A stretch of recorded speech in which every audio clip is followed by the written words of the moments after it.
sekitar tahun 1500 Masehi atau sekitar abad ke-15. Masa ini berdasarkan pada peristiwa besar di Kerajaan Pangligan yang diperintah oleh Rato Ronggo Sukowati. Di masa ini menjadi tonggak komunikasi Kiai Abdurrahman dengan Rato Ronggo Sukowati terkait dengan kondisi alam kemarau panjang Kerajaan Pamelingan.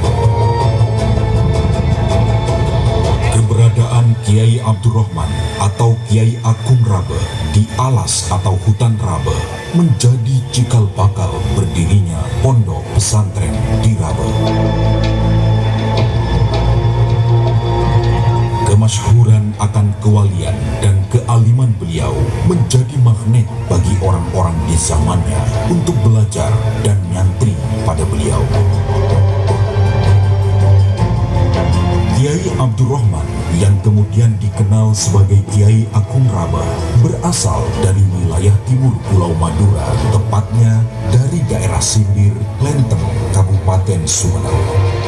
Beliau keturunan ulama besar sekaligus bangsawan Sumeneb, yaitu Kiai Agung Rahwan.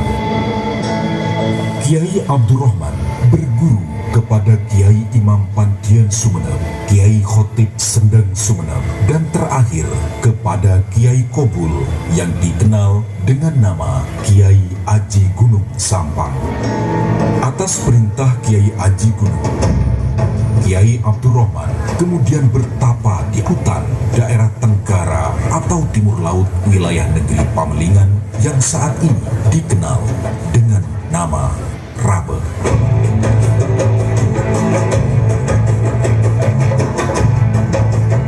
Pondok pesantren Rabe berkembang pesat di zamannya. Terbukti banyak santri yang mondok di pesantren Rabe dan alumninya menjadi orang-orang besar di zamannya. Sebutlah Kiai Abdul Kidam Arsocih Larangan, Kiai Atil, Kiai Abdullah atau Pintir Bungsoh Batu Ampar Timur Sumeneb, Kiai Agung Bersila Tampojung Waru, Kiai Fakih Lembung Sumeneb. Setelah Syekh Abdurrahman atau Kiai Agung Rabe wafat, beliau disemayamkan di Makbarah Utama Rabe bersama istri beliau, yaitu Kanjeng Nyai Agung Rabe atau Dewi Kebun, putri dari Kiai Mutin Teje Pamekasan. Karena tidak memiliki keturunan, maka penerus pengganti beliau diberikan kepada anak angkat yang sekaligus keponakan beliau, yaitu Kiai Atil.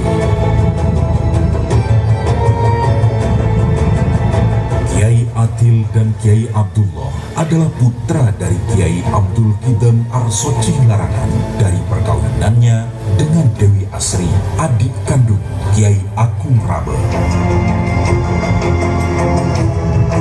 Kiai Atil sebagai Kiai Rabe meneruskan, mengasuh dan membina para santri di Pondok Pesantren Rabe. Sedang Kiai Abdullah oleh Kiai Agung Rabe disuruh menempati wilayah Batu Ampar Timur Sumeneb, yang putranya yaitu Pinten Saud menjadi raja kerajaan Sumeneb 7 turun berturut-turut atas ijazah dari Kiai Agung Rabe.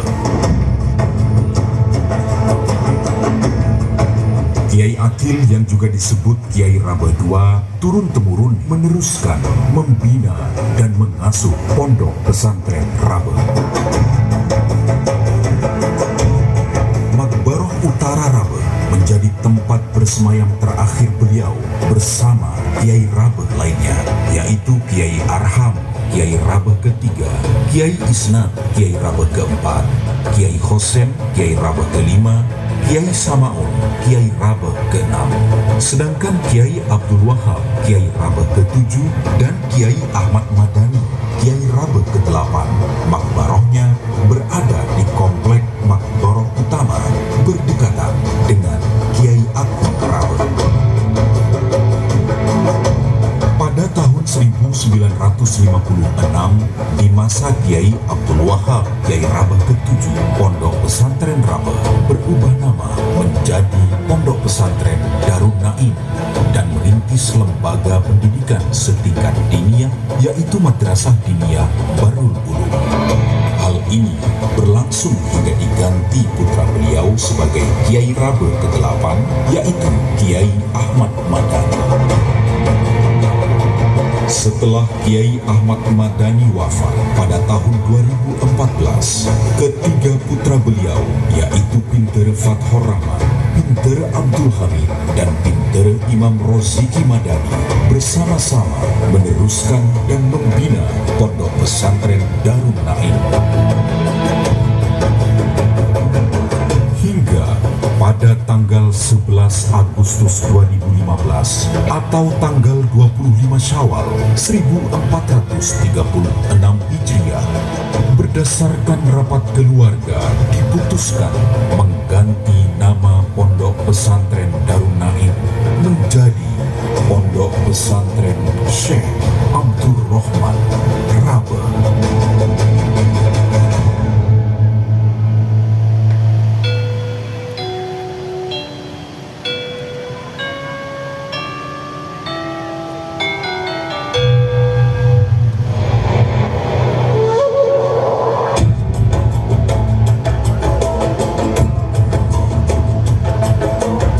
Dikisahkan dalam cerita babat bahwa Kiai Agung Rabe memiliki kelebihan dan karomah semenjak masih kecil. Beliau dikenal sebagai sosok anak yang mantih pangucap. Apa-apa yang beliau ucapkan kerap menjadi kenyataan. Sehingga dengan keadaan itu, orang tua beliau menjadi khawatir dan menitipkan beliau kepada seorang ulama, yaitu Kiai Imam Pandien Sumeneb. Kiai Imam yang memiliki ketajaman mata batin mengetahui bahwa santrinya ini kelak akan menjadi seorang waliullah yang agung. Dalam asuhannya sebagai santri, Kiai Abdul Rahman kecil tetap memiliki kebiasaan memelihara, mengadu anjing dan babi hutan. Karena melihat kebiasaannya tersebut, suatu hari Kiai Imam memanggil Kiai Abdul Rahman kecil agar berhenti dari kebiasaannya memelihara anjing, karena kelak beliau akan menjadi teladan besar bagi banyak umat dan berdau. Cek sakengah bumi ria parau, maka tika panika tianga. Semenjak itulah Kiai Abdul Rahman muda membunuh anjing peliharaannya, yang dimana tempat beliau membunuh anjing tersebut kini menjadi sebuah nama desa, yaitu Desa Patean yang berada di daerah Batuan, Sumeneb. Sedangkan tempat di mana beliau membuang bangkai anjing tersebut kini menjadi nama sebuah desa, yaitu Desa Muangan yang berada di daerah Kecamatan Sarongki, Sumeneb. Tempat di mana beliau saat itu bermain dengan anjingnya tersebut kini menjadi nama yang melegenda, yaitu Lengker Pate. Setelah sekian lama mondok dan menjadi abdi dalam di pesantren Aji Gunung Sampang, kemudian Kiai Abdurrahman diperintahkan oleh Kiai Aji Gunung untuk bertapa di sebuah tempat dengan mengikuti arah lidi yang dilempar oleh Kiai Aji Gunung ke arah timur. Lidi tersebut menancap di sebuah hutan di daerah terpencil wilayah Kerajaan Pamalingan atau Pamekasan. Dan tempat inilah yang kini menjadi Rabe. Kiai Abdurrahman melihat hutan tersebut sangat angker. Di dalamnya banyak binatang buas yang tidak sembarang orang berani masuk ke dalamnya. Karena ketakziman kepada gurunya, akhirnya beliau masuk ke dalam hutan tersebut dan mencari tempat untuk bertapa dan menemukan tempat di bawah pohon lebat dan rindang yang bernama Pohon Teman.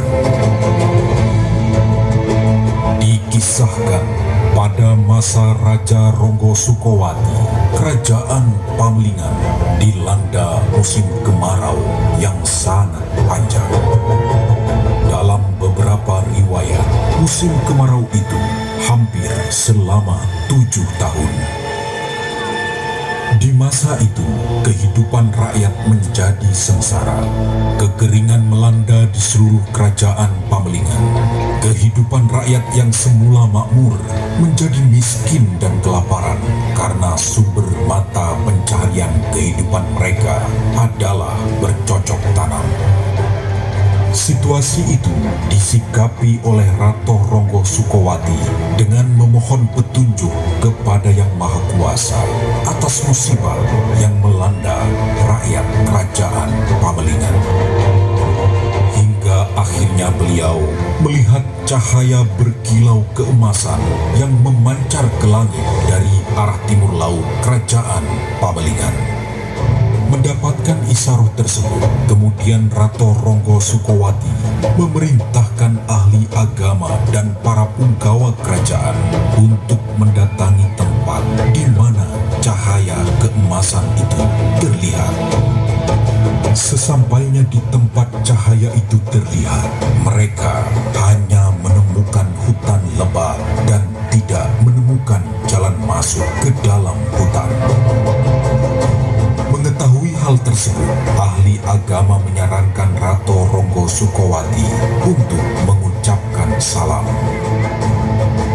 Assalamualaikum. Dan terdengarlah suara jawaban salam itu dari dalam hutan. Waalaikumsalam. Setelah mencari sumber jawaban salam tersebut, ternyata tidak ditemukan siapapun. Kemudian Rato Ronggo Sukowati mengulangi mengucapkan salam dan terdengar jawaban salam itu dari arah yang berbeda. Maka dicarilah sumber suara tersebut dengan mengucapkan salam berkali-kali hingga 7 kali dan bertemulah Rato Ronggo Sukowati dan rombongannya dengan seseorang yang sedang bertapa di bawah pohon teman. Peristiwa 7 kali memanggil salam Rato Ronggo Sukowati kepada Kiai Abdurrahman kini menjadi tanda 7 kali belokan jalan menuju Pasarian Kiai Agung Rama.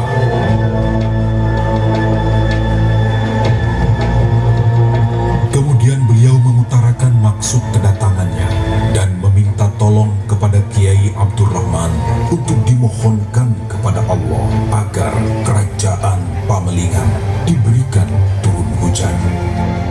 Sambil menyembah hormat, Kiai Abdurrahman menyanggupi, kemudian Rato Ronggo Ronggo Sukowati pamit untuk kembali ke kerajaan Pamelingan. Maka berdoalah Kiai Abdurrahman kepada Allah agar kerajaan Pamelingan diberikan hujan. Allah pun mengabulkan doa tersebut dan turunlah hujan dengan sangat lebat. Semua rakyat kerajaan Pamelingan bergembira karena hujan yang diharapkan telah datang. Hujan pun berlangsung sangat lama, selama 41 hari, 41 malam. Kondisi ini membuat kerajaan Pamelingan dilanda banjir di mana-mana. Sungai-sungai airnya meluap menggenangi pemukiman rakyat. Sawah-sawah milik rakyat pun tak luput dari genangan air banjir, hingga kembali menyebabkan kepanikan. Bahkan di lokasi kerajaan tak luput dari genangan banjir. Air menggenangi balai pendopo kerajaan hingga mengambang. Peristiwa ini kemudian diabadikan menjadi nama sebuah daerah di Kabupaten Pamekasan, yaitu Balai Kambang. Melihat banjir di mana-mana dan hujan masih turun dengan deras, Rato Ronggo Sukowati memerintahkan pati kerajaan untuk kembali menemui Kiai Abdurrahman yang masih bertapa di dalam hutan untuk dimohonkan kepada Allah agar hujan berhenti. Berangkatlah pati kerajaan dan pasukannya menuju hutan, dan sesampainya di hutan Raba, kereta yang dinaiki patih dan pasukannya tidak dapat masuk ke dalam hutan karena terjebak oleh lumpur. Hingga kereta itu didorong atau disodok dalam bahasa Madura. Peristiwa ini kemudian diabadikan menjadi nama sebuah tempat di sekitar hutan Raba, yaitu Sodok. Setelah berhasil melewati genangan lumpur, Patih dan rombongannya menemui Kiai Abdurrahman di pertapaannya untuk didoakan kepada Allah agar hujan berhenti. Memenuhi permintaan Rato Ronggo Sukowati melalui patih tersebut, kemudian Kiai Abdurrahman berdoa kepada Allah, dan hujan pun seketika itu juga menjadi reda.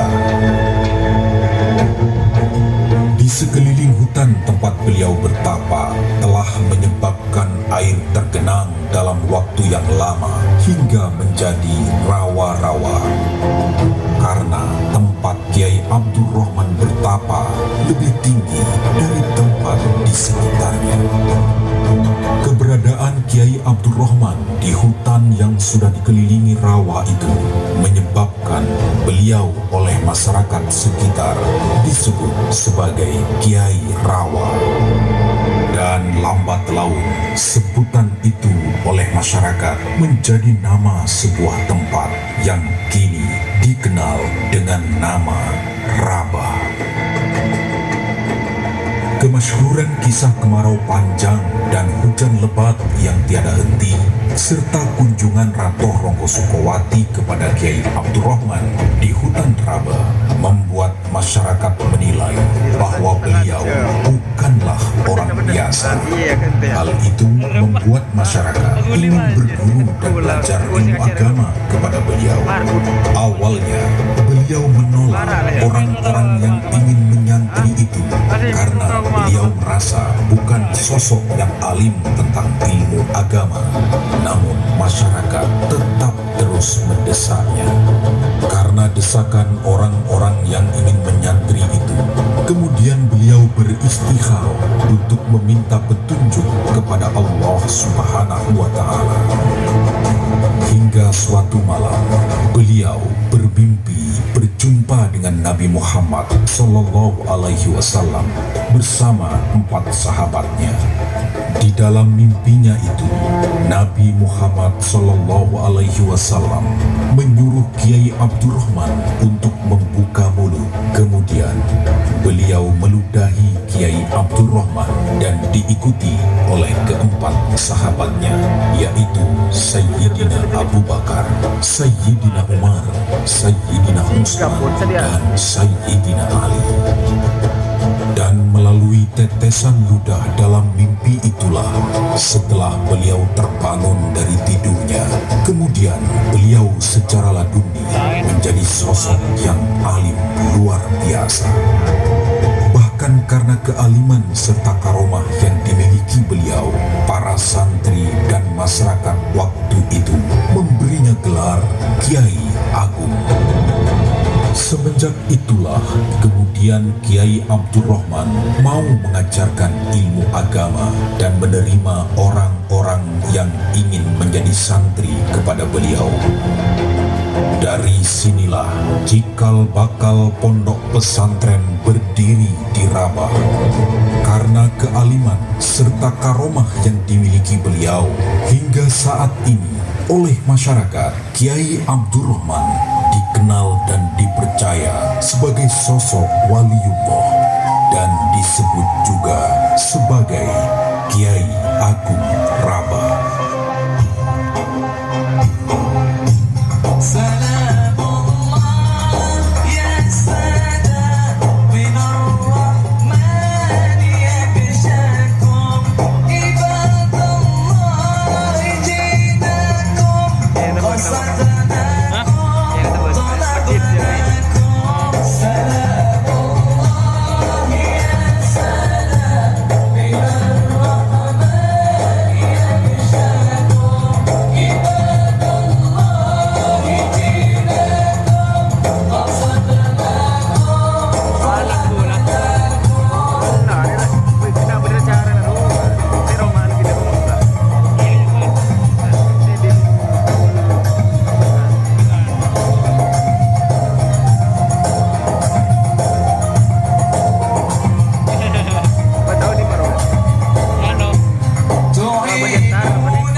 Pramare lah, pecik mare dulu.